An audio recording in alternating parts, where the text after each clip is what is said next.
WGN Investigates his chilling video of a gang shootout on Chicago's South Side back in 2021. It caught the attention of federal prosecutors because of an adjustment. One of the guns used in the crime made it especially dangerous. Here's investigative reporter Ben Bradley. Watch as a group of 6 people make their way down a South Side sidewalk. From a second angle, you see an SUV stop and a door flies open. That is when the bullets start to fly. The man in the black tracksuit pulls his own gun, as do others, and return fire. One guy who was hit and fell to the ground continued to shoot. Federal prosecutors charged 25-year-old Willie Glenn, who was in the car. He's now been convicted and sentenced to nearly 5 years in federal prison. It's the latest entry on a rap sheet that includes previous arrests for being a felon in possession of a gun, a stolen car, and unlawful use of a weapon.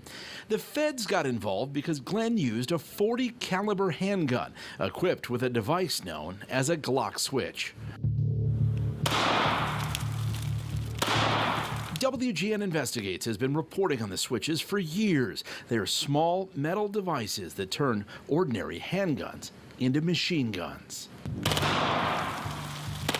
In 2019, we reported on the proliferation of the illegal switches on the city streets. It changes basically the entire nature of the gun. And a year later showed you a guy found with more than 100 conversion switches, along with guns and drugs, at a home in South suburban Robbins. He allegedly told ATF agents he was in the business of selling the switches for $500 apiece. He's now serving a 10-year sentence.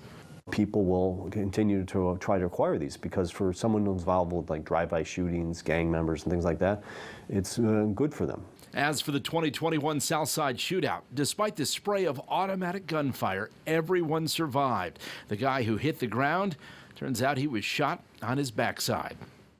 Federal convictions often come with stiffer sentences than crimes prosecuted by the state, which is why the feds have gotten involved in several of these cases. It's meant to send a message. 4 other people involved in that 2021 shootout were arrested and charged locally with aggravated battery with a handgun. Ben Bradley, WGN Investigates.